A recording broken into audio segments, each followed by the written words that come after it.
Welcome to the Gay Buddhist Forum, where teachers from all schools of Buddhism offer their perspectives on the Dharma and its application in modern times, especially for LGBTQI audiences.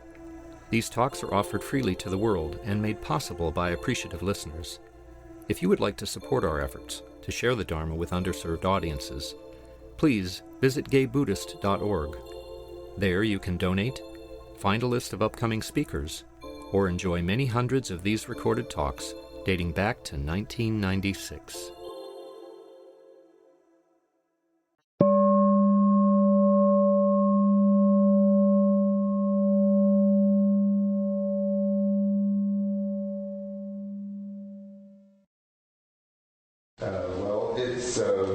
It's my privilege to introduce David Lewis, who's a longtime member of this Sangha. And David has been following the Dharma path for 45 years. He has a degree in comparative religious studies and is a graduate of Spirit Rock Meditation Center's Dedicated Practitioners Program. He teaches insight meditation and enjoys sharing the Dharma at several sanghas around the Bay Area. He is a proud, longtime member of GBF. Oh, it makes me so happy to be here, to be back. Seems like forever, but I think I was maybe here a year ago. I don't know, Jeff, do you remember? Something like that, yeah. As kind of a codicil to my bio, I'm turning 70 this year, which is, I know, not that old, and I know there's people in this room older than me, but when you've been living with AIDS for 35 years, 70 feels more like 80. So I'm very grateful to be here. My eyesight's about 50%, my hearing's about 50%, and one of the reasons I'm telling you this is because I have some cognitive deficit. Like, for instance, I came in this morning and saw somebody I've known for years across the room, and I knew what their name was, and by the time I got up to say hello to them, I didn't know what their name was. And that can happen to me in the middle of a talk. In fact, it actually does. So I've kind of been cheating these Zoom years of the pandemic because I can paste it, cover half my screen, giving a talk. Nobody knows, but I need help, so I read more than I used to. But the other reason I'm telling you that is I'm honestly, at 70, I'm as happy as I've ever been in my life, and content. And life is just good at this age, despite all my complaints. And that's because of my practice. I have no doubt that that's because of my mindfulness practice. That no matter what's going on, I can be in the moment. And in the moment, there's nothing wrong. So, you almost got to talk today about the heavenly messengers, because that's what's been on my mind, is old age, illness, and death. But it occurred to me that you really need to ask permission to get to talk about the heavenly messengers. They can be triggering for some people. So if you'd really like to have a talk about old age, illness, and death and its relation to the Dharma, tell me, tell somebody. Yeah. Somebody share it. And if you think that's only a talk for old men like me, it's just a reminder that Buddha had that insight at the age of 29, and it changed the rest of his life. It's what put him on a path. It was the heavenly messenger story. So maybe another time we'll get that. The other person that's really great on that topic is Eugene Cash. I know everybody enjoys here. So this morning I wanted to talk about simplicity. The simplicity of practice, which is the other thing that's been on my mind. Because the longer I practice, my other anniversary this year, more or less anniversary, is I've been practicing for about 50 years. which sounds more impressive than it is, because an awful lot of that time, in 50 years, I was less mindful than I was mindful. But the longer I do this practice, the more I realize how simple it is, and that's a great gift. So I'm hoping to try to put that into words as best I can this morning.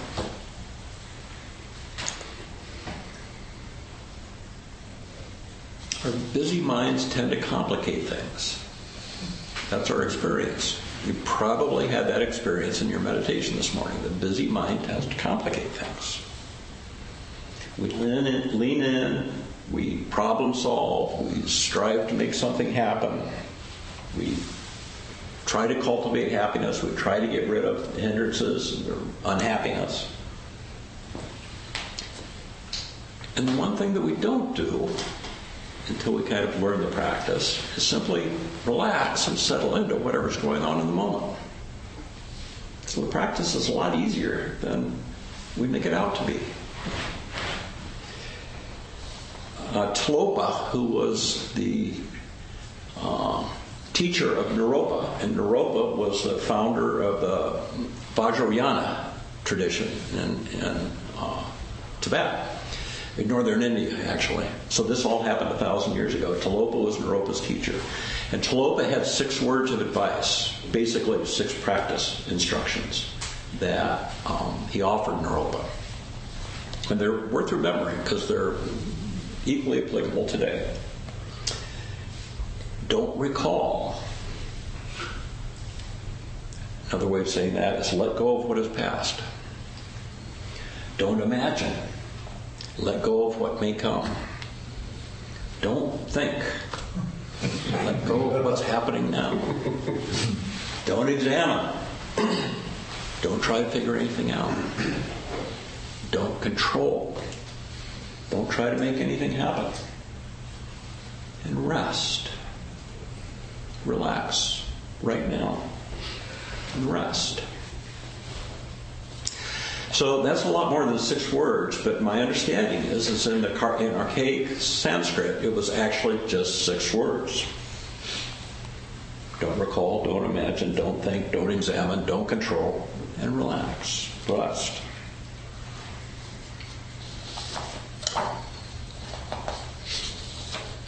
The first 5 instructions are stated as negatives, things to don't do.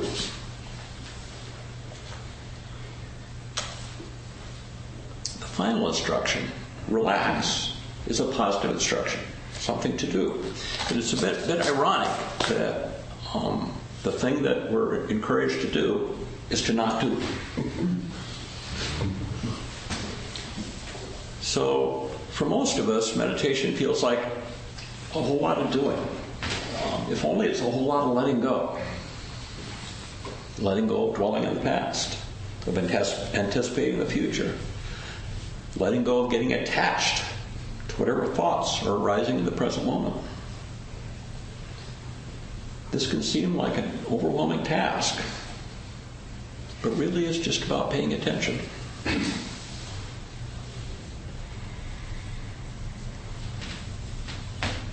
When that feels unmanageable, we are reminded that we can simply relax. The last instruction. Relax in the present moment. No need to make the mind an enemy when it could be your anchor and refuge. The mind is not a thing. It's basically 2 processes. The mind is emptiness and cognition. When we meditate, we're well aware of cognition. And that's what we notice. We notice that the clutter of thinking, of thoughts and memories and images and stories and things popping up in our consciousness. That's all cognition. It's very demanding. It demands our attention when we're meditating. Sometimes we think that's all there is. So that can feel kind of overwhelming. It can feel totally out of control, actually.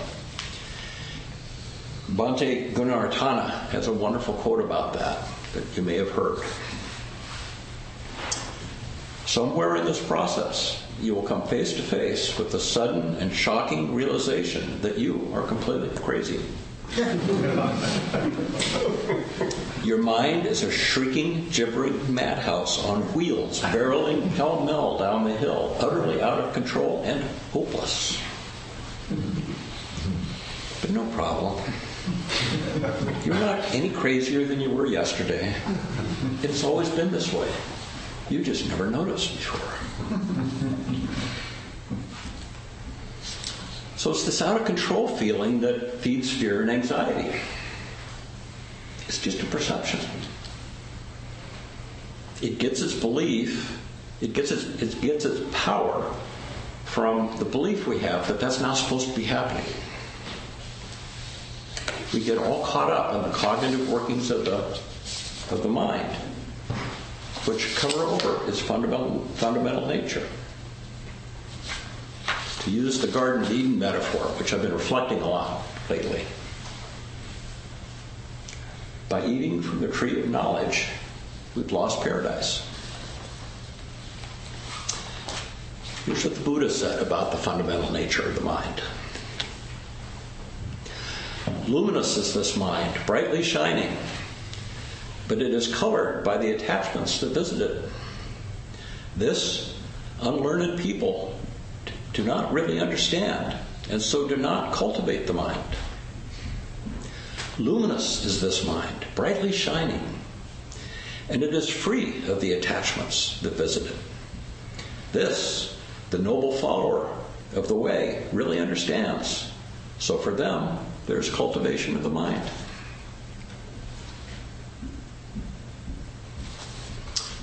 From my own experience, the nature of the mind cannot be accessed from a book or a Dharma talk.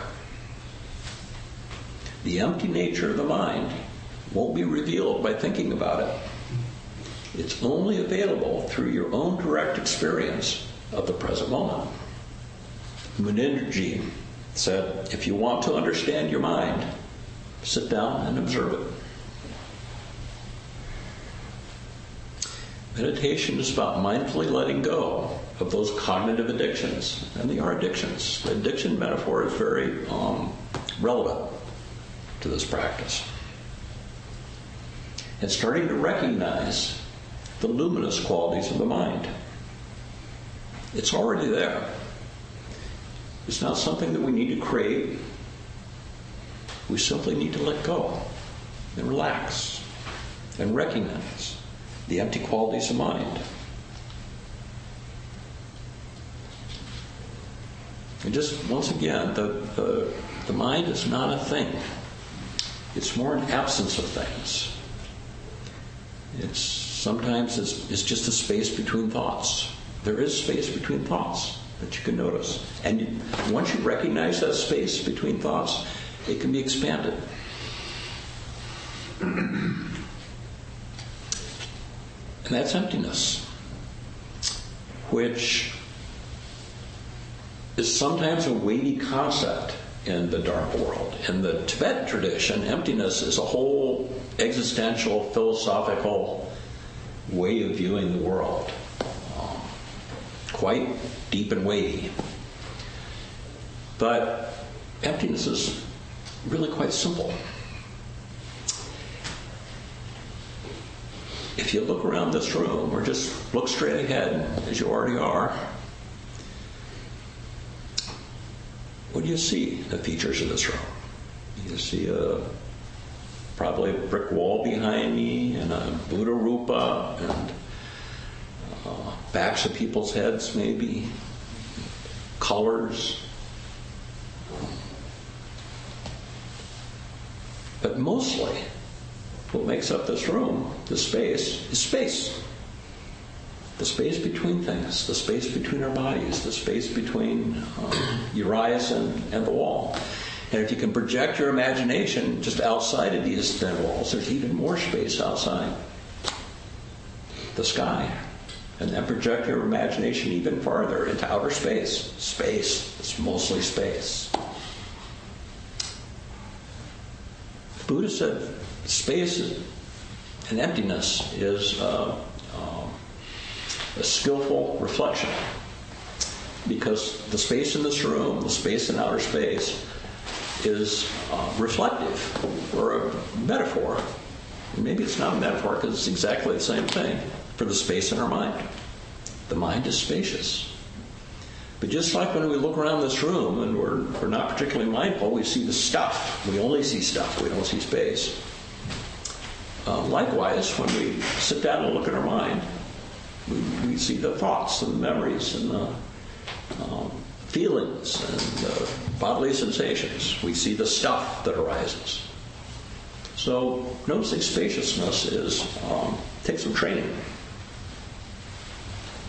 Simply letting go. Most of us Westerners, an awful lot of Westerners, find this hard to accept. That's why there aren't a whole lot of Buddhists in the world. If something is not complex and rational, if it doesn't arise from thinking, we don't trust it. We don't have much faith in simplicity. Mindfulness and awareness are just not complicated enough for us. We can't wrap our minds around them. The Tibetan teacher Kalu Rinpoche listed the four faults of awareness. And the four faults of awareness are essentially the problems that people have with awareness. It's a little bit tongue-in-cheek. They're wonderful. So this is the problem with awareness. It's so close, you can't see it. It's so deep, you can't fathom it. It's so simple, you can't believe it. It's so good, you can't accept it. This lack of trust and awareness puts a lot of people off Buddhism altogether, or maybe just off meditation. They trust their thinking mind, but not their intuition. Mindfulness just seems too simple, as I said. Even practitioners, regular practitioners, often favor Dharma talks and books over their own direct experience. They can't see that there's a more profound wisdom in their own experience than they can find in books and talks. There's a saying in the Dharma world that listening to Dharma talks like this without practicing is like endlessly perusing a menu without ever tasting the food.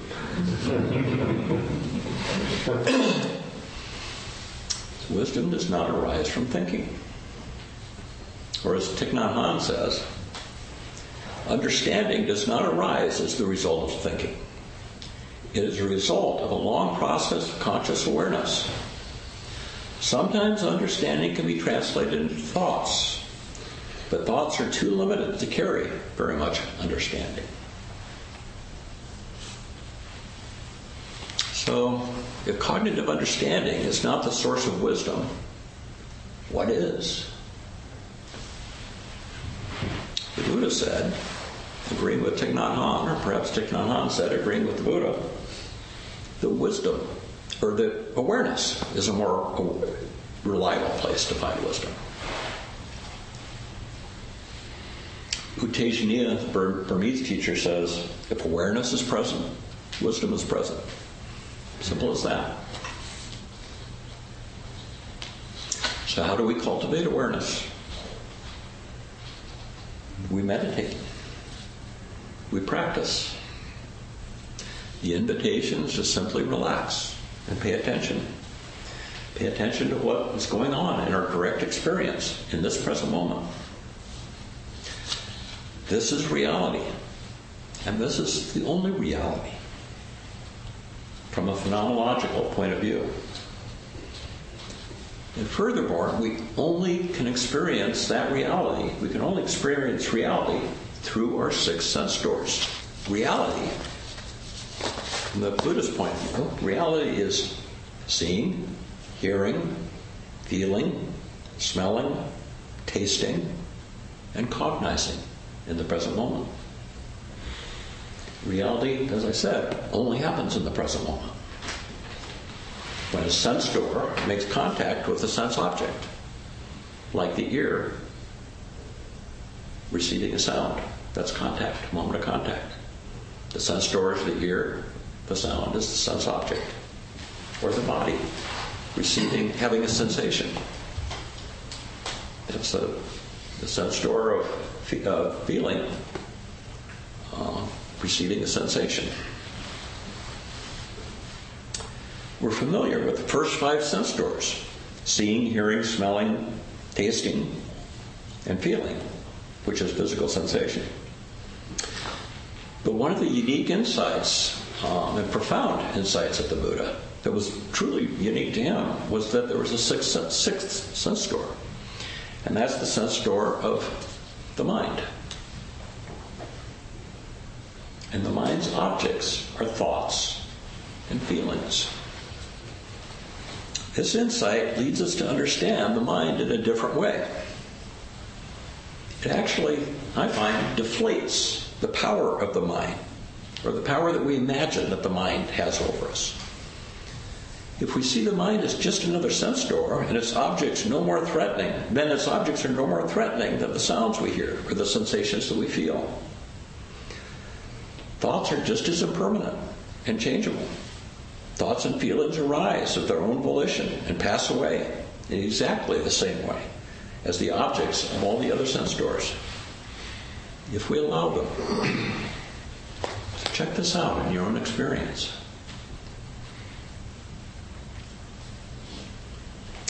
As Adyashanti says, it's not what you think. It's much, much less.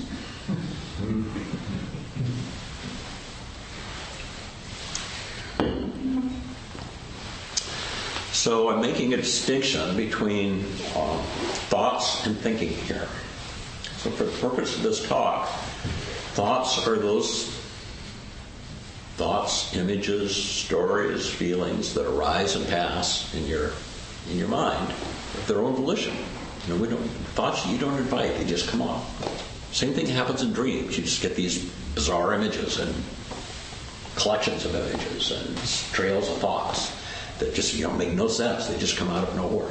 We do that in daily life too. Those are thoughts. Nothing to worry about. That's what the mind does. They don't, and you can't wipe them out. They sometimes get very still in meditation, but you can't stop that process. But they're conditioned phenomena, and not mere mind. Thinking, on the other hand, is what happens when we get attached to thoughts. And we do that quite regularly. Some thought it pops into our head and it's juicy. It's either something that we really want to chase and follow and feed, or we're aversive to it. Something really nasty. We don't like it, but we're drawn to it because it has power. Just conditioned phenomenon. So thoughts are not an enemy. It's the attachment that's a problem. This is the source of suffering. Attachment. The source of suffering is the second noble truth. Another Burmese teacher, Sayadaw Unpagita, says, when the mind indulges in distractions, it becomes agitated. This is the usual state of affairs in the world, as we can observe. In their quest for happiness, people mistake excitement in the mind for real happiness. They never have a chance to experience the greater joy that comes from peace and tranquility. I love that quote, and sometimes I think of it when I see all the people walking down the street looking at their phones while they're walking down the street. In their quest for happiness, people mistake excitement of the mind for real happiness. They need to excite their minds. They need a distraction. Something needs to be going on.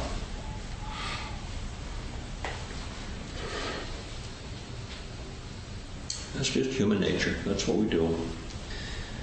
So getting back to Tilopa's 6 words, our job in meditation is to let go of these attachments and trust the naturally empty quality of the mind. When things are quiet, we don't have to fill up that space. We have options. we can learn to appreciate the spaces between thoughts more than the thoughts themselves. This takes some practice, because it's not our usual habit of mind. From a neurological perspective, we're carving new neural pathways. That's what the practice does. Neural pathways supporting peace and tranquility. I like to, in my beginning meditation classes, I like to compare meditation to playing scales on the piano. And sometimes just as routine and boring as that. So if you want to learn how to play Chopin, you have to learn how to play scales on the piano first. You have to train the fingers to move in a certain way. You have to train the mind to coordinate with the fingers, and playing scales is the way you do that. And it might be boring, it might be mind-numbing when you first start out, as meditation practice sometimes feels. But in the end, you'll be playing beautiful music.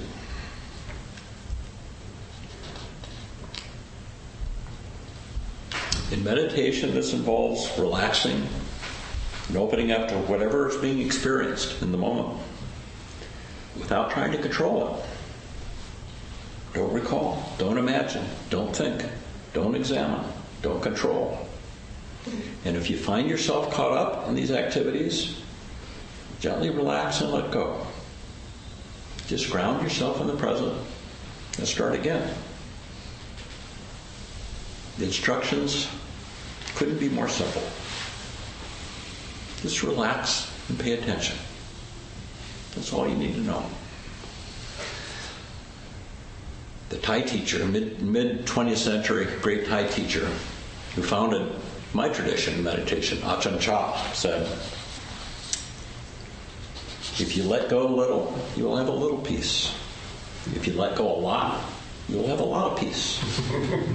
If you let go completely, you will have complete peace, and your struggles with the world will have come to an end.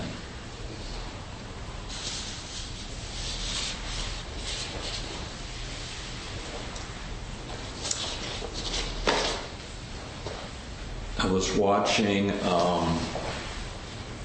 a documentary, which I've watched twice now. I was rewatching a documentary the other night called Jiro Dreams of Sushi. And I highly recommend it. It's about a Japanese national treasure named Jiro Ono. And he's a sushi chef. And he has this tiny little sushi restaurant that has become very, very famous because he's a perfectionist and he makes just the best sushi, which is why he's been made a Japanese national treasure. And so there's a wonderful documentary about him that includes a lot of interviews with him called Jiro Dreams of Sushi. And in the documentary, Jiro says, you must dedicate your life to mastering your skill. That is the key to happiness. So I find that true for Dharma practice as well. With practice, this will become a new habit of mind. You will be more relaxed, more open and happy, because a peaceful mind is a happy mind. And this practice will, at least in my experience, spill over into everyday life.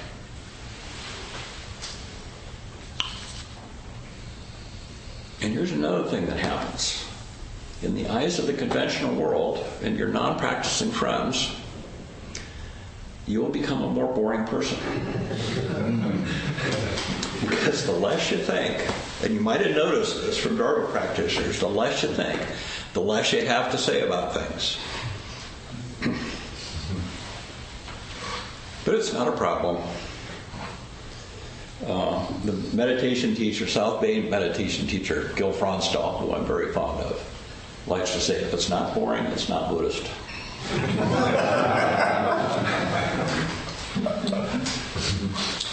Abiding in a quiet mind is far preferable to the frantic multitasking that we're used to indulging in, isn't it? Mingyur Rinpoche says, the insight that the Buddha discovered is so simple and yet so difficult to accept. His teachings introduce us to a dormant, hidden, unrealized part of ourselves. This is the great paradox of the Buddhist path, that we practice in order to know what we already are, and therefore attaining nothing, getting nothing, going nowhere. We seek to uncover what has already been here all along.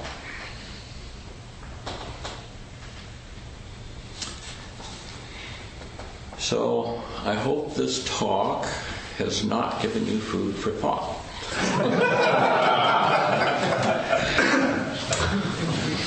Rather, I hope that you'll be inclined to set aside concepts of emptiness, like emptiness and nature of mind, and simply sit quietly, observing whatever is going on in the present moment. And if a busy mind is what's going on, simply notice that and accept it. It's like this. And like all conditioned phenomena, it will change. So let's just take a moment and sit. You don't have to adopt a special posture. You might close your eyes and let your gaze turn inward and just notice what's going on.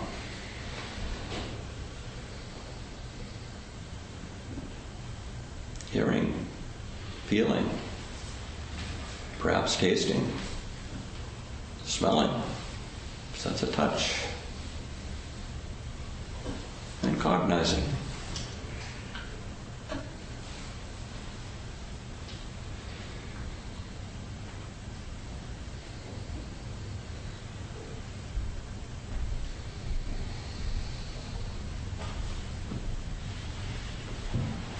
And relax.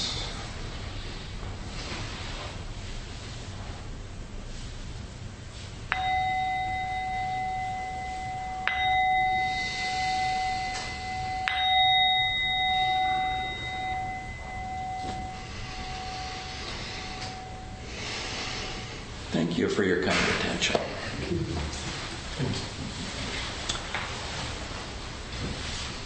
So in my frequent state of confusion, I sometimes do better with questions and answers than I do with Dharma talks. I prefer this part. Oh, one thing I didn't mention is that in Sangha, I find this useful to notice that there's kind of three different wisdom mechanisms going on when we come to Sangha. There's the meditation, the silent meditation, which we're accessing our own wisdom, intuition. There's the Dharma talk, where some teacher sits up here and spouts information. And then there's the discussion, whether it's discussion between ourselves or Q&A at the end. And they're all different ways of accessing the Dharma and accessing wisdom. And I just find it useful to kind of notice the impact of those different ways of learning, of being. And really useful to notice which one you prefer. There's not a right answer to that. Some people like meditation better than Dharma talk, and some people are just the other way around. But anyway, this is Q&A and discussion, so welcome your questions or feedback or anything I might have. Please. So thank you. I think your talk was wonderful. And it certainly is all the things that I most need to learn, that I have the most difficulty with.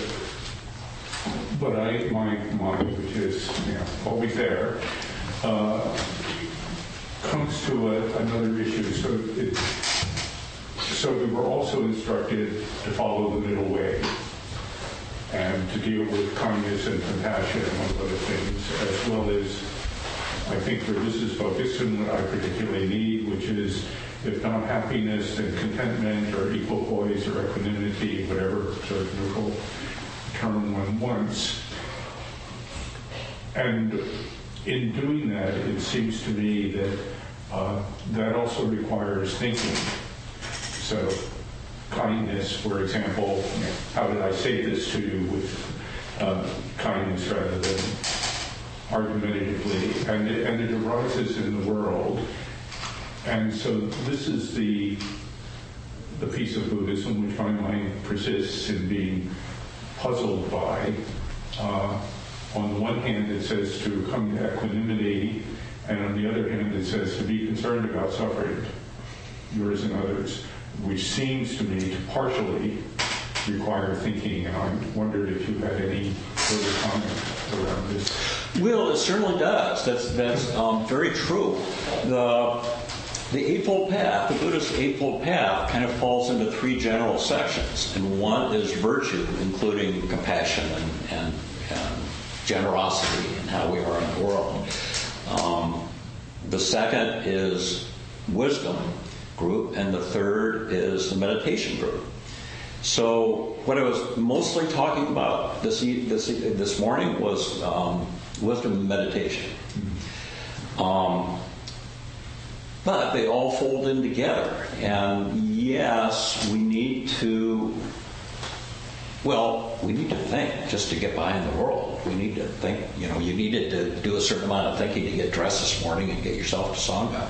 So I'm not saying you can do without thinking, but it's really, really nice to be able to take a break from it every once in a while. If we spend 98% of our day thinking, that 2% of the time that we're not thinking is a wonderful gift. So that's what I emphasize. Okay. And it's very important to wise thinking, because as Buddha also said, the happy person or the which is a step on the Eightfold Path. Harmed another. Yeah, wise thinking, absolutely. Yeah. So is that helpful? Yeah, thinking's okay. Jeffrey. Thank you for a wonderful talk. It's good to see you, David. Joseph Goldstein said all paths lead to 0 or 1. And it struck me today you're talking about 0. Nothing, nobody, nowhere. And Ramdas talked about it, had a movie called Becoming Nobody Special. And yet when we become nobody and the thoughts stop in that space where there's still awareness, right? I mean, yeah, absolutely. Yeah, absolutely. This could turn into a really big discussion. So let me see if I can summarize it. And people would debate with me on this, but awareness is not the same as consciousness. And consciousness requires an object.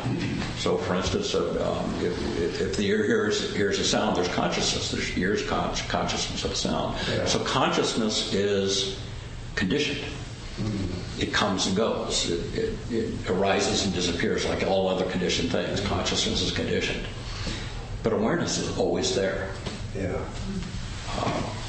No matter what's going on, awareness is always there. So that's the difference. The way I define it, that's the difference between awareness and consciousness. Yeah. And all those teachers are basically saying that, as I understand. Yeah, awareness is the substrate, right? Yeah, and it's always there in the background. It's something that's just waiting to be tapped into. Yeah. It just only requires that same shift of mind that you make when you notice the space in this room instead of the stuff in this room. It's just a little shift of perspective. Yeah. It doesn't take a lot of learning. It's just removal or the absence of. Yeah. Space between thoughts. Yeah. Thank you.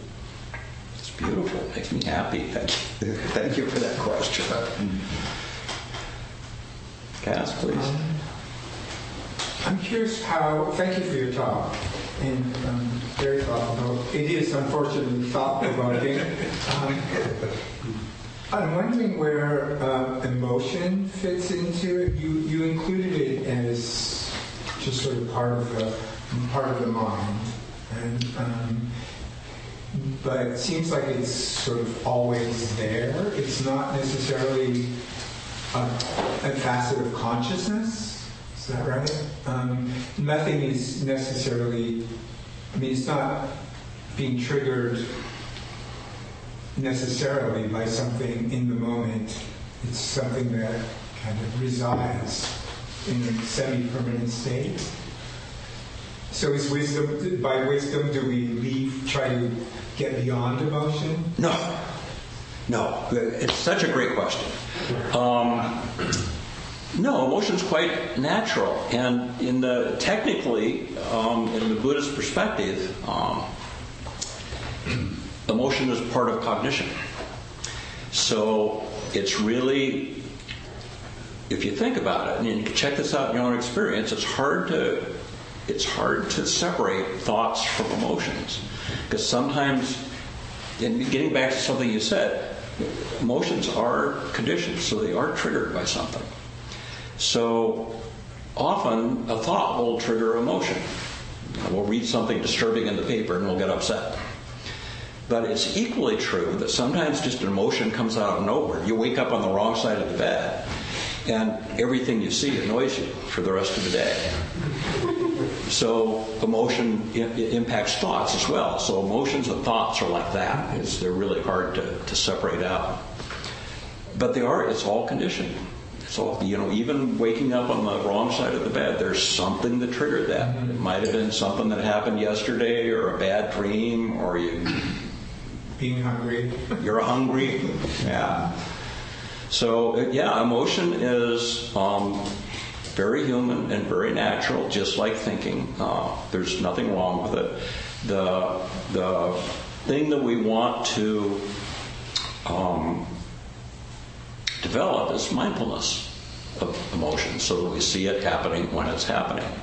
And sometimes when we see it happening when it's happening, we become less identified with it. We just think, I woke up on the wrong side of the bed today, and I'm just cranky. This is a cranky day. It doesn't mean you're a cranky person. You're just, for these couple of hours, you're cranky. But that's not fundamentally you. That's just passing phenomena. So that's where mindfulness really helps with both emotion and thinking, is just being aware that that's going on. Yeah, helpful. Yeah, thank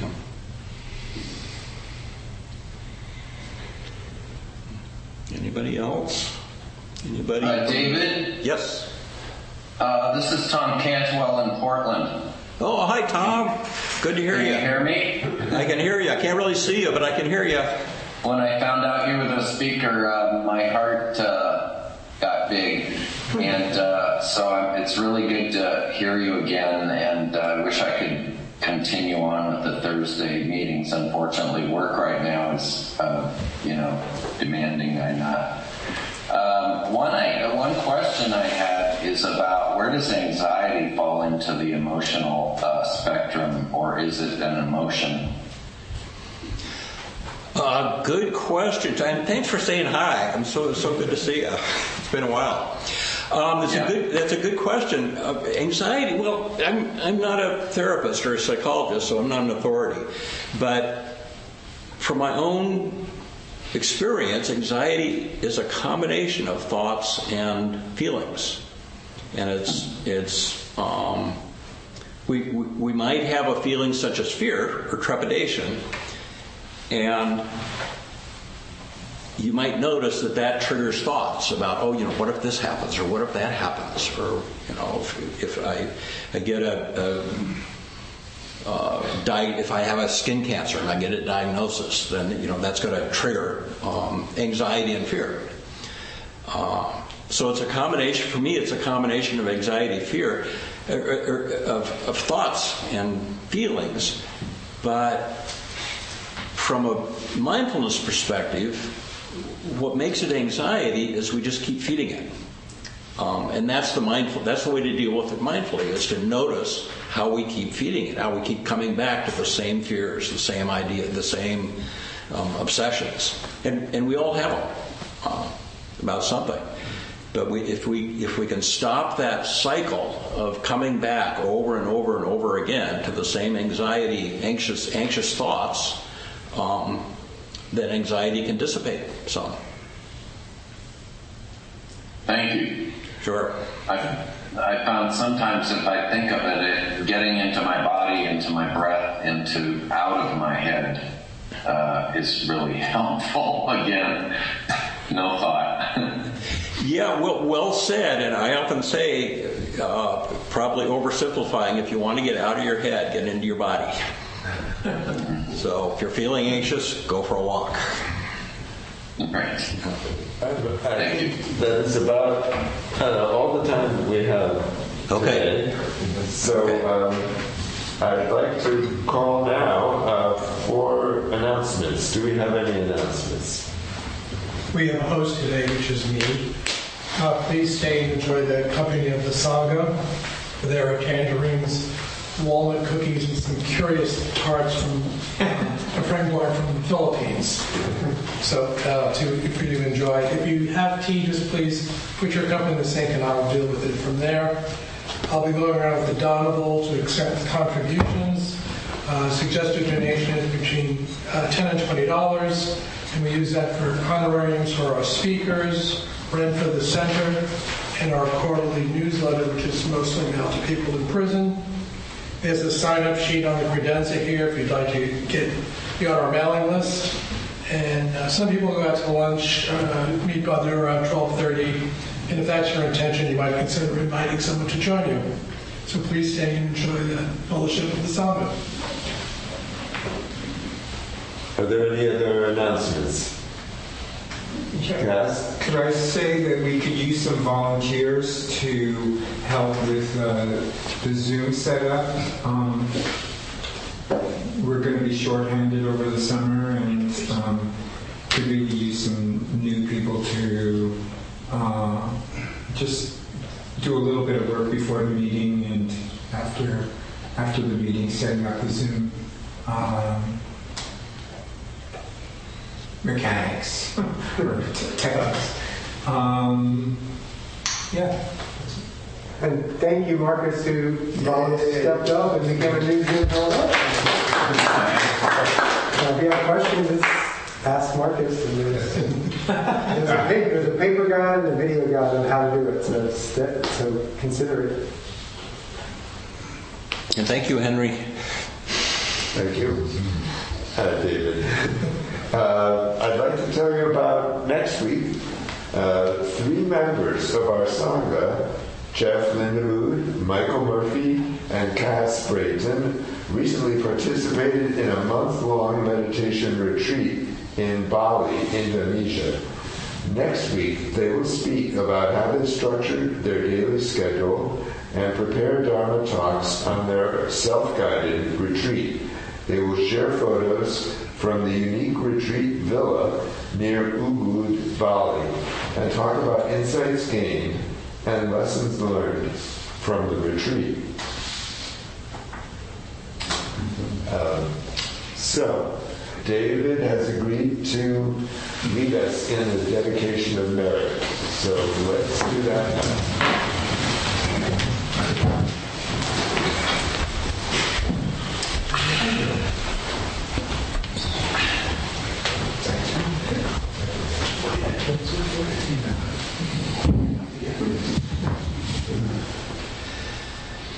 Well, just a reminder that the merit of our practice carries forth beyond ourselves.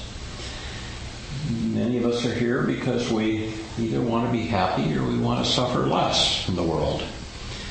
And in the very same way, that's true for us. It's something we wish for all those we love and all beings that we know and we don't know. May all beings be safe and protected from danger and harm. May all beings everywhere be healthy in body and mind. May they live with peace and ease. May all beings be free of suffering. May it be so.